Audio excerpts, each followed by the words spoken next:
galaxy chose to exile Earth. Humanity moved without hesitation. Part 1: The Verdict. Laura stood alone in the center of a vast circular chamber. Around her rose thousands of seats carved into walls of pale blue stone. Each seat held a representative from one of the 847 spacefaring civilizations that made up the Galactic Council.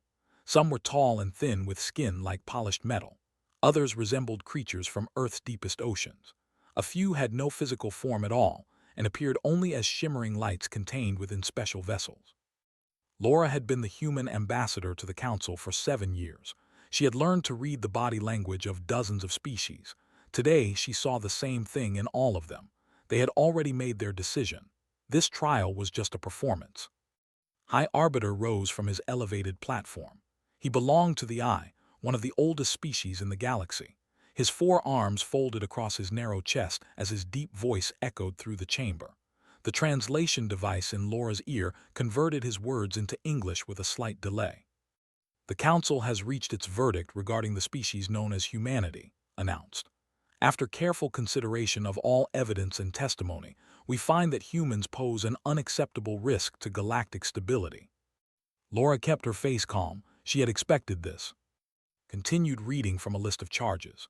Humans expanded too quickly. They adapted to environments that should have killed them. They kept dangerous animals as companions and called them pets. They consumed the flesh of other creatures and somehow thrived on it. Their immune systems fought off diseases that destroyed entire civilizations. Their planet was a death world, and yet they loved it with irrational devotion. "Therefore," concluded, "Earth and all human colonies are hereby exiled to the Void Reach. You will have 5 standard years to relocate your entire population. After that time, any human found in Council space will be subject to immediate imprisonment." The chamber fell silent. Every alien eye turned toward Laura, waiting for her reaction. They expected anger, perhaps tears, maybe threats of war. Laura took a slow breath. She looked up at and asked a simple question. 5 years from today. The High Arbiter seemed confused by her calm tone. "Yes, 5 standard years." "Thank you for clarifying." Laura gave a small bow. "Is there anything else?" The silence grew uncomfortable. Exchanged glances with other council members. This was not how condemned species behaved. "You have nothing more to say?" he asked. Laura considered the question. She thought about the years she had spent trying to prove humanity's worth to these beings. She thought about every treaty they had rejected and every friendship they had refused. She thought about her daughter back on Earth, only 12 years old, who would grow up in a galaxy that had declared her people unwelcome. "I think you have said enough for all of us," Laura replied. "We will begin preparations immediately." She turned and walked out of the chamber. Her footsteps echoed in the vast space. Behind her, she could hear the confused murmurs of hundreds of species who had never seen anyone except Exile with such dignity. 2 weeks later, Laura stood beside President Daniel Carter in the United Nations Assembly Hall. Every nation on Earth had sent representatives. Billions more watched through screens around the world. The mood was heavy with fear and uncertainty. President Carter was a tall man with gray hair and kind eyes. He had been elected on promises of peace and prosperity. Now, he faced the task of telling his species they had been thrown out of galactic civilization. He stepped up to the podium and looked out at the crowd. "My fellow humans," he began, "you have all heard the news. The Galactic Council has decided we do not belong among them. They have given us 5 years to leave everything we have built in their space and relocate to the Void Reach." He paused to let the words settle. The Void Reach is uncharted territory beyond the outer arm of the galaxy. The Council says it is dangerous. They say it is empty. They say no civilization has ever survived there. President Carter smiled. "They also said humans could never survive on our own planet. They said our ancestors should have died out millions of years ago. They said we were too aggressive, too stubborn, too strange to ever reach the stars." His voice grew stronger. "They were wrong then, they are wrong now." The assembly hall began to stir with something other than fear. "The Council sees our exile as punishment. I see it as opportunity. For 50 years, we have been confined to a small corner of the galaxy. We have been watched and restricted and told what we can and cannot do. We have been treated like dangerous children who might break something valuable." He leaned forward. "Now we will have an entire region of space to ourselves. no restrictions, no observers, no one telling us how fast we can grow or what technologies we can develop. The council wanted to get rid of us. Fine. Let them see how fast we can move when no one is holding us back. The crowd began to applaud. Starting tomorrow, we begin the greatest project in human history. We will build ships larger than cities. We will move 8 billion people across the galaxy. We will take our animals, our plants, our art, our music, and our dreams. We will carry everything that makes us human into the unknown darkness. President Carter raised his fist. And when we get there, we will build something the galaxy has never seen. Not because we want revenge, not because we want to prove them wrong, but because that is what humans do. We face the impossible and we make it possible. We look at empty space and we build homes. We take exile and we turn it into adventure. The assembly hall erupted in cheering. They want us gone, President Carter concluded. Let us show them how fast we can move. Across the planet, people who had been crying with despair began to dry their tears. Engineers started drawing plans. Scientists ran calculations. Families looked at each other and saw not victims but pioneers.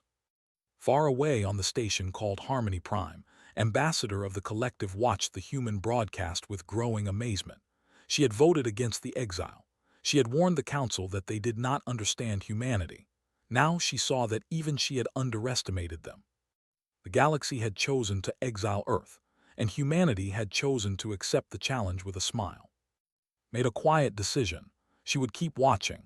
She had a feeling that the council had just made the biggest mistake in galactic history. The galaxy chose to exile Earth. Humanity moved without hesitation. Part 2: The Great Migration. 18 months after the exile verdict, the moon had become the busiest place in human space.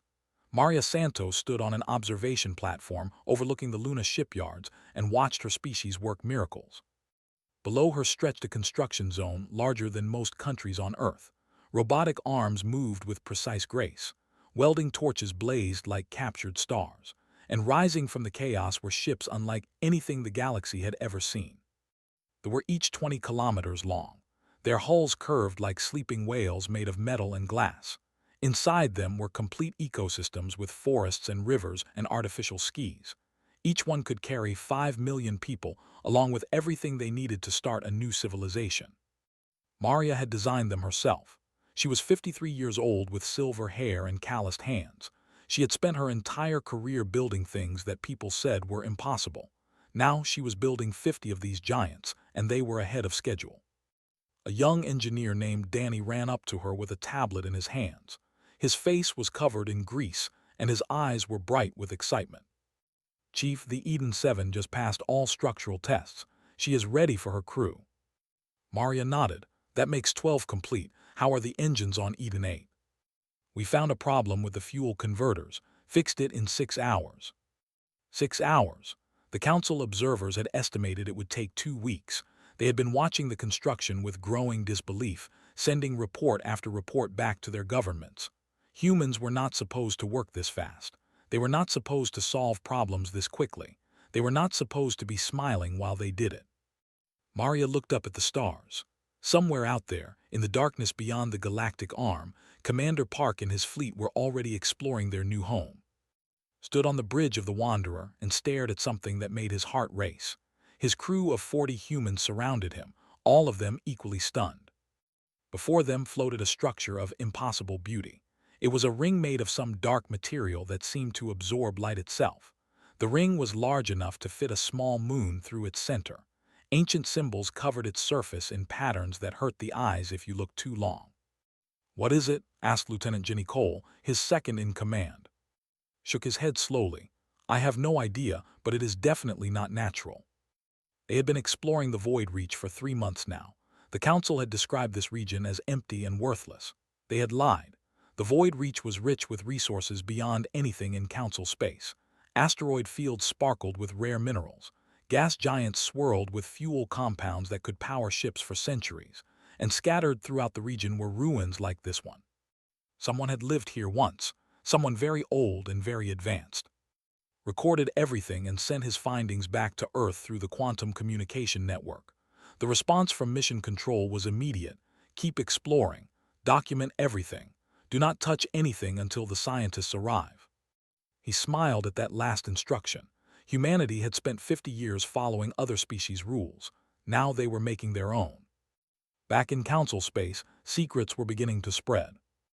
Ambassador met Laura in a small room on a neutral station far from official eyes. They were a quiet species with soft gray skin and large dark eyes. They had never been powerful enough to challenge the council, but they had long memories.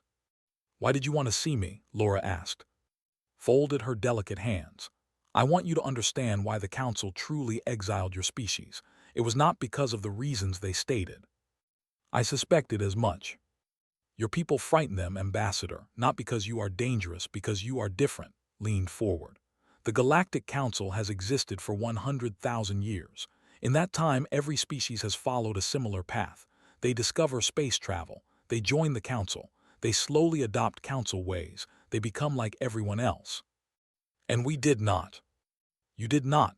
You kept your strange customs, your dangerous pets, your violent entertainment. You ate things that would poison other species and laughed about it. You fell in love with members of alien races and somehow made it work. You adapted to everything while adapting to nothing." Laura listened quietly. "The older species saw themselves in you," continued.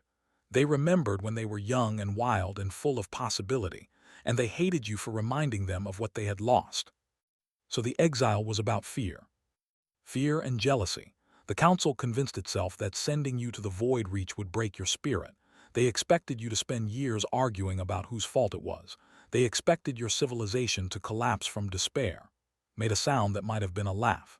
"Instead, your leader gave a speech that made half the galaxy want to join you." Laura smiled. "We have always been good at surprising people. The council is already regretting their decision. Some members are talking about speeding up your deadline or adding new restrictions, but others are curious.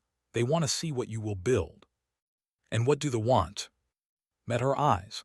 "We want to be your friends, Ambassador. We have watched you for years. We have seen how you treat the weak and the different. We have seen your kindness even to those who hate you." She reached out and touched Laura's hand. "When you are settled in your new home, remember we would very much like to visit." Laura squeezed her hand gently. "You will always be welcome." On Earth, the migration was accelerating. Families packed their belongings into containers that would travel across the galaxy. Museums carefully preserved priceless art and ancient artifacts. Farmers collected seeds from every plant species on the planet. Veterinarians prepared animals for long journeys through space. President Carter watched the organized chaos from his office window. His aide, a young woman named Rachel Brooks, handed him a cup of coffee. "Sir, we have exceeded our 18-month targets by 40%. If we maintain this pace, we will complete the evacuation 2 years ahead of schedule." Carter nodded. "Good. The sooner we are gone, the sooner we can stop looking over our shoulders." "There is something else, sir. Commander Park's latest report." Carter read the message on his tablet. His eyes widened. "Ancient ruins. Technology we cannot identify." "Yes, sir. The science teams are very excited." Carter set down his coffee. He looked out at the stars that would soon be just a memory. "The council thought they were throwing us away," he said quietly. "Instead, they might have thrown us into something wonderful." Rachel smiled. "That does seem to be how things work out for us." Far away in the void reach, Park stood before the ancient ring and made a silent promise. He would unlock its secrets. He would understand who had built it and why they had left. And he would make sure that, when humanity arrived in force, they would inherit everything this forgotten civilization had left behind. The galaxy had exiled Earth, but the universe itself seemed to be welcoming humanity home. The galaxy chose to exile Earth. Humanity moved without hesitation. Part 3: New Foundations. 3 years after the exile verdict, Governor Bate Owens walked through the streets of New Seattle and felt her heart swell with pride. The city sprawled across a valley on the planet humans had named Haven 7. Mountains rose in the distance, their peaks dusted with snow that sparkled under an unfamiliar yellow sun. Rivers cut through parks where children played and laughed without any memory of the old worlds their parents had left behind. Bates stopped to watch a group of teenagers playing some new sport they had invented. It involved a ball, a drone, and rules that seemed to change every few minutes. Their shouts echoed off buildings made of local stone and imported steel. "Governor Owens," a voice came from behind her. She turned to find Dr. Cole approaching. He was a thin man in his 40s with messy brown hair and eyes that always seemed to be thinking about something far away. He led the team studying the ancient ruins scattered throughout the Void Reach. "I was not expecting you back for another month. We found something." His voice trembled with barely contained excitement. "Something important." They walked together to the research center on the edge of the city. Inside, led Bait to a laboratory filled with strange objects recovered from the ruins. Most of them were dark and silent, their purposes unknown. But one object sat in the center of the room, glowing faintly with inner light. It was a crystal about the size of a human head. Colors moved through its depths like fish swimming through clear water. "We found this in the largest ruin complex," explained. "It took us weeks to figure out how to activate it. When we did, it started showing us images."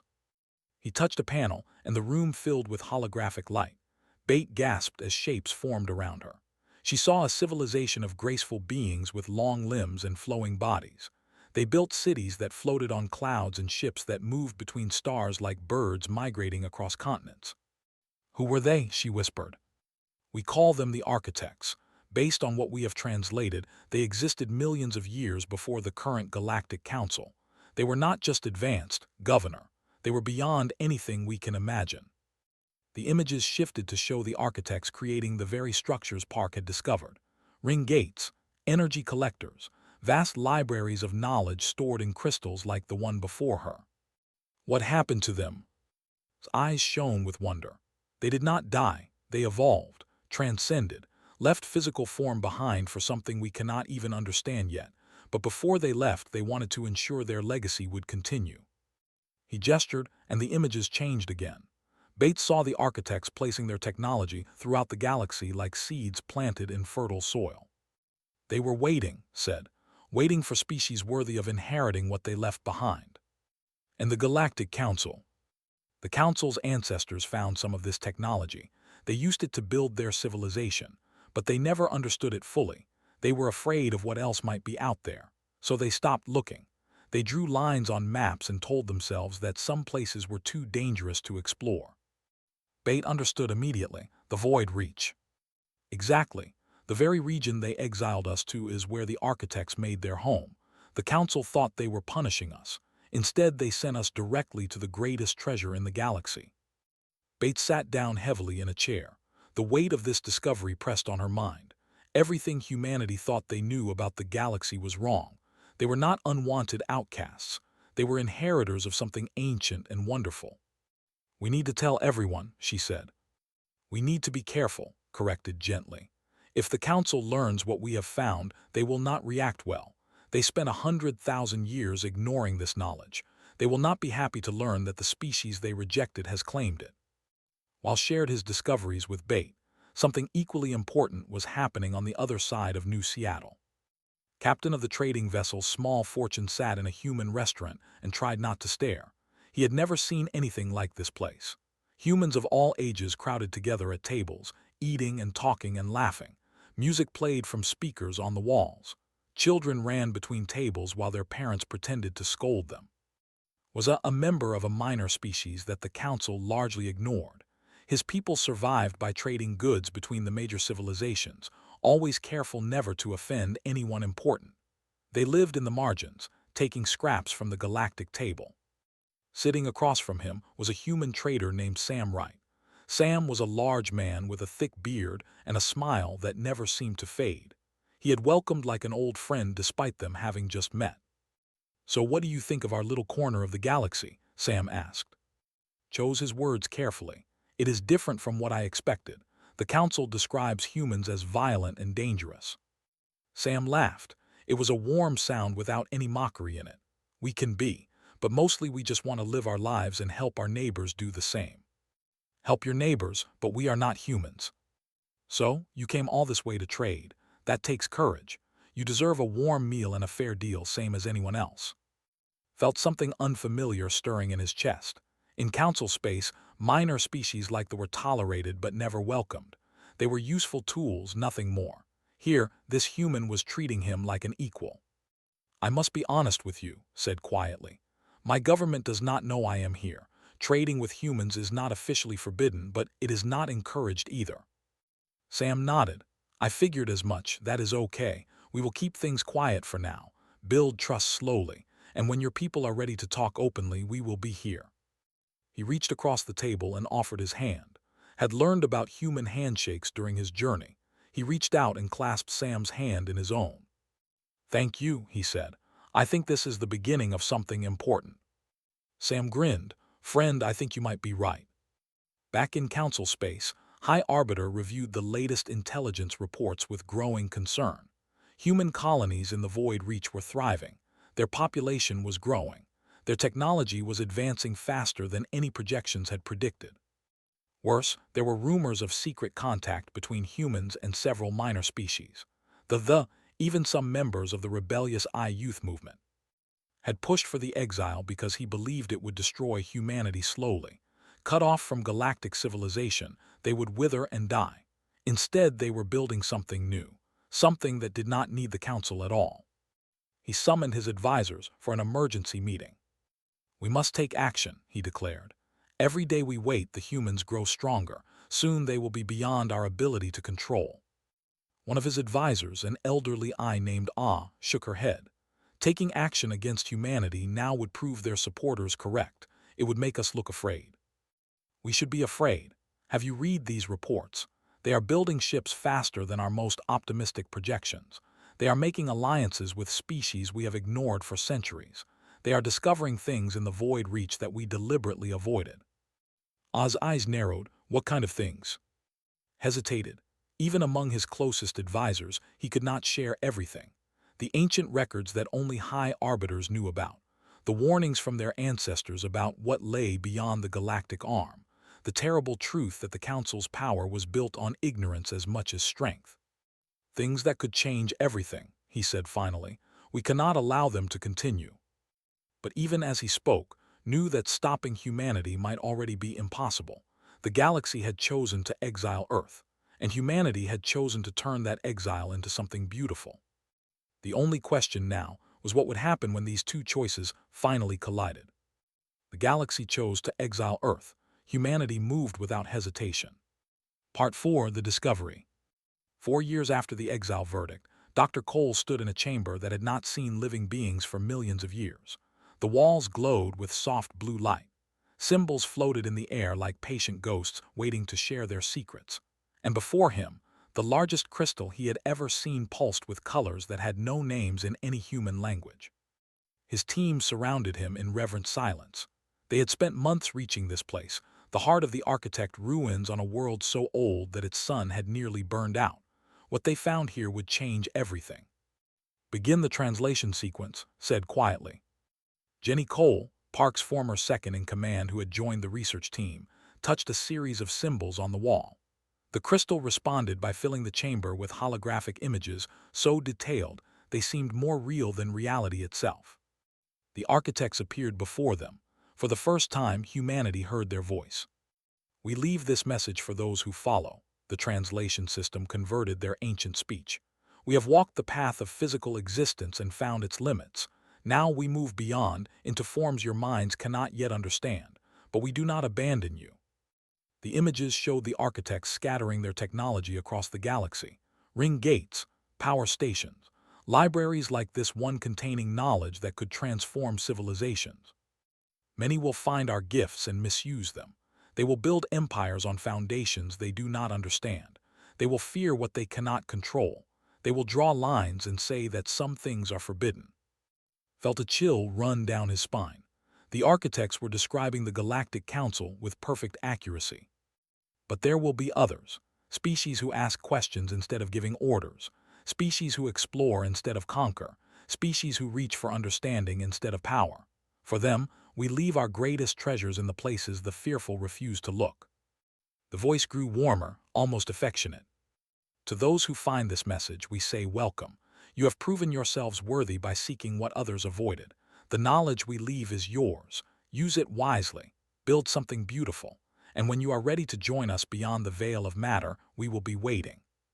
The hologram faded, the crystal dimmed, and Cole sat down on the ancient floor and tried to process what he had just learned. The Galactic Council had known. Maybe not everything, but enough.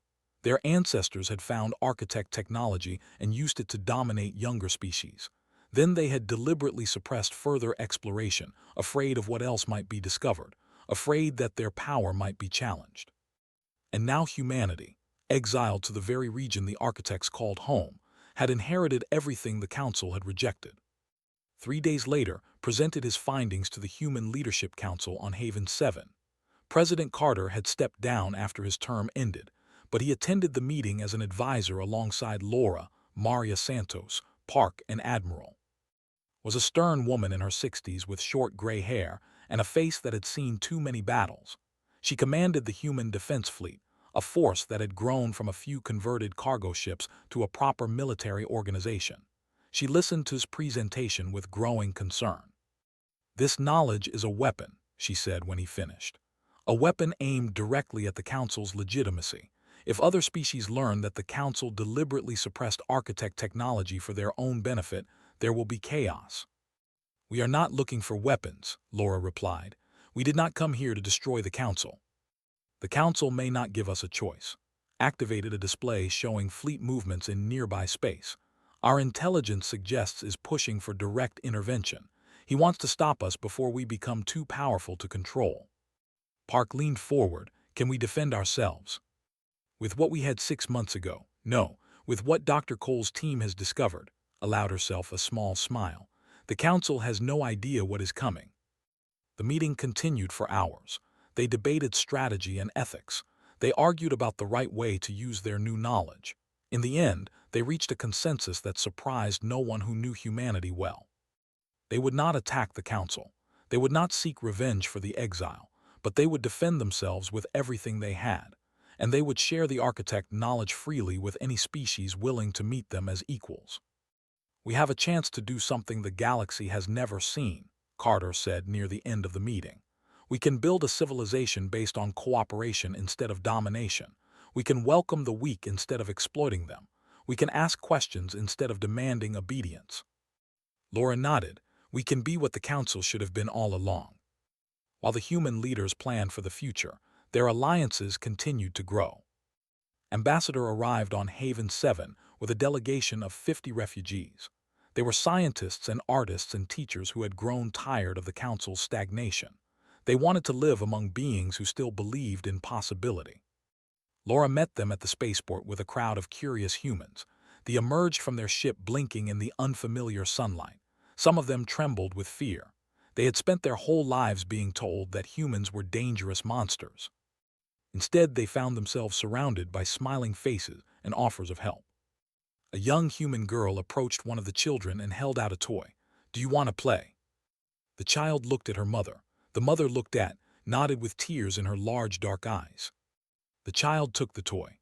Within minutes, the two of them were running through the spaceport together, their laughter echoing off the walls. Stood beside Laura and watched the scene unfold. "This is what we hoped for," she said quietly. "This is why we came." Laura put a hand on her shoulder. "You are home now, all of you." The news of the refugees spread through the galaxy like fire. Other minor species began making their own secret journeys to human space. They expanded their trading operations.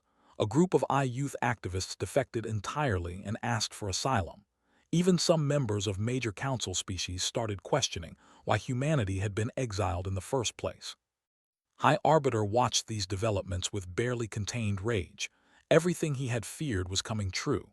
Humanity was not dying in the darkness. They were becoming a beacon that drew others away from council authority. He called another emergency meeting. This time he did not ask for opinions. "We will send a fleet to the Void Reach," he declared. "We will remind the humans and their new friends who controls this galaxy." His advisors exchanged nervous glances. Some of them had started to doubt the wisdom of the original exile, but none of them dared to contradict the High Arbiter openly. Smiled coldly.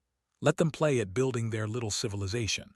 When they see our warships on their doorstep, they will remember their place." He had no idea how wrong he was. Deep in the defensive perimeter of human space, Admiral received intelligence about the approaching Council fleet. She studied the enemy numbers and compared them to her own forces. The Council fleet was larger, but ships carried architect technology that the Council could not even identify. Her crews had trained for exactly this scenario, and behind her, 8 billion humans were counting on her to keep them safe. She opened a channel to all human ships. "This is Admiral. The Council has decided to test our resolve. Let us show them what humanity can do when we have something worth protecting." The human fleet moved to meet the enemy. The battle for humanity's future was about to begin. The galaxy chose to exile Earth. Humanity moved without hesitation. Part 5: The Return. The Council fleet emerged from hyperspace at the edge of human territory. 200 warships of the finest designs the galaxy had ever produced spread across the darkness like an angry constellation. Their commanders expected to find scattered colonies defended by converted cargo vessels. They expected fear. They expected surrender.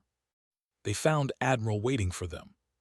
Her fleet was smaller, only 80 ships, but they moved with a coordination the Council captains had never seen.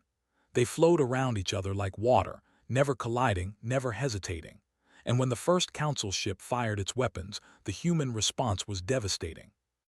Beams of light that bent around shields, missiles that seemed to know exactly where enemy ships would be before they got there, defensive screens that absorbed energy attacks and converted them into fuel, technology that should not have existed for another 1,000 years. The battle lasted 4 hours. When it ended, the Council fleet was in retreat. They had lost 60 ships. The humans had lost 7. Admiral did not pursue. She sent a single message to the retreating enemy. "Tell your masters that humanity does not want war, but we will not be conquered. If you come in peace, you will be welcomed. If you come with weapons, you will find us ready." The news reached Harmony Prime before the survivors did. High Arbiter listened to the reports with a face like carved stone. Everything he had built, everything he had worked for, was crumbling around him. "How is this possible?" he demanded. "They were exiles, they were supposed to be weak." His advisor spoke carefully. "Perhaps, High Arbiter, they were never weak. Perhaps we simply refused to see their strength." Turned on her with fury in his eyes, but before he could speak, another message arrived. This one came from the human ambassador, Laura. She was requesting permission to address the Galactic Council. His first instinct was to refuse, to gather more ships, to crush these upstart humans once and for all, but he looked around the room and saw doubt on every face. The Council species had witnessed the battle through their sensor networks. They had seen Council warships flee from a smaller force. They were asking questions that could not answer. He had no choice. "Allow her to come," he said bitterly. "Let us hear what the humans have to say." 2 weeks later, Laura walked into the same circular chamber where she had received the exile verdict 5 years before. The same thousands of seats, the same watching eyes, but everything else had changed. She was not alone this time. Behind her walked representatives of the Collective, the Trading Guild, the Youth Movement, and a dozen other species who had chosen to stand with humanity. They filled the floor around her like a garden of different shapes and colors. Looked down at them from his elevated platform. His face was calm, but his 4 hands gripped the edges of his seat with white knuckles. "You requested to speak, Ambassador. The Council will hear you." Laura stepped forward. She took a moment to look around the chamber, meeting the eyes of species that had once condemned her people to exile. Then she began. "5 years ago, I stood in this chamber and listened to your verdict. You told us we were dangerous. You told us we did not belong among civilized species. You told us to leave and never return." She paused. "We listened, we left, and we built something you never imagined possible." Murmurs rippled through the chamber. Laura continued. "In the Void Reach, we discovered ruins of a civilization older than any living memory. The architects left behind knowledge and technology that could transform the galaxy. They hid it in the very region you exiled us to, waiting for species brave enough to seek it out." The murmurs grew louder. His expression tightened. "You could have had this knowledge yourselves. Your ancestors found traces of it long ago, but instead of exploring further, they chose to suppress what they had learned. They built their power on a foundation of fear and ignorance. They told themselves and everyone else that some places were too dangerous to visit." Laura gestured to her companions. "We are not here for revenge. We are not here to demand an apology. We are here to offer you something the Council has never known." She reached into her coat and pulled out a small crystal similar to the ones from the architect ruins. She held it up so everyone could see. This contains a small portion of what we discovered. Medical knowledge that could cure diseases your scientists thought incurable. Energy technology that could power worlds without harming them. Methods of communication that cross the galaxy in moments instead of days. She set the crystal down on the floor before her. We offer this freely to any species that wants it. No conditions, no demands. We ask nothing in return except friendship and mutual respect. The chamber erupted in chaos. Some delegates shouted in anger. Others called out questions. A few simply stared in disbelief at the crystal glowing softly on the floor. Slammed his hands against his platform, demanding silence. You expect us to believe this is not a trick. You expect us to trust the species we exiled. Laura looked up at him with steady eyes. You exiled us because you were afraid. Afraid of what we might become. Afraid that we would challenge your authority. Afraid that everything you believed about yourselves was wrong. She spread her arms. Look at who stands beside us. Though the young eye who rejected your stagnation, they came to us as refugees and found welcome. They joined us as partners and found respect. They are not our subjects, they are our friends. She pointed at the crystal. This is who we are. We do not hoard knowledge. We do not build power through fear. We do not exile those who are different. We offer our hands to anyone willing to take them. Laura took a breath. The galaxy chose to exile Earth. We could have let that break us. Instead, we built something beautiful. Now we offer to share that beauty with you, not because we need you, not because we fear you, but because that is the kind of species we choose to be. She stepped back. The choice is yours. Join us and help build something new, or stay behind and watch the future pass you by. Either way, humanity will continue. We have survived ice ages and plagues and wars. We survived your exile. We will survive whatever comes next. The chamber fell silent. Every eye turned to High Arbiter. His face was unreadable. For a long moment, no one moved. Then a single delegate rose from her seat. She was an elderly member of their government who had stayed behind when the refugees left. She walked slowly down to the chamber floor and stood beside. I wish to add my voice to theirs, she said quietly, the stand with humanity. Another delegate rose, then another, minor species who had been ignored for, even some members of major council civilizations who had grown tired of the old ways. One by one, they descended to stand beside Laura and her companions. The floor filled with beings of every shape and size, united not by species but by choice. Watched his authority dissolve before his eyes. He could fight. He could order arrests. He could try to restore order by force, but he saw the truth in the faces around him. The old ways were ending. He stood slowly. It seems, he said in a voice heavy with exhaustion, that the council has some thinking to do. He stepped down from his platform for the first time anyone could remember. He walked through the crowd of delegates until he stood before Laura. They looked at each other for a long moment. You have won, he said. Laura shook her head. This is not about winning or losing, Arbiter. It never was. She extended her hand. It is about building something better, together, if you are willing. Stared at her hand. Everything he had believed, everything he had fought for told him to refuse. But he was old and tired, and somewhere deep inside him a small voice wondered if maybe, just maybe, he had been wrong all along. He took her hand. The chamber erupted again, but this time in celebration. Species that had been enemies for centuries embraced. Plans were made for new alliances, new explorations, new beginnings. Laura stood at the center of it all and allowed herself a smile. The galaxy had chosen to exile Earth. Humanity had chosen to move forward without hesitation, and now the galaxy was choosing to follow. It was not the ending she had expected. It was something better. It was a beginning.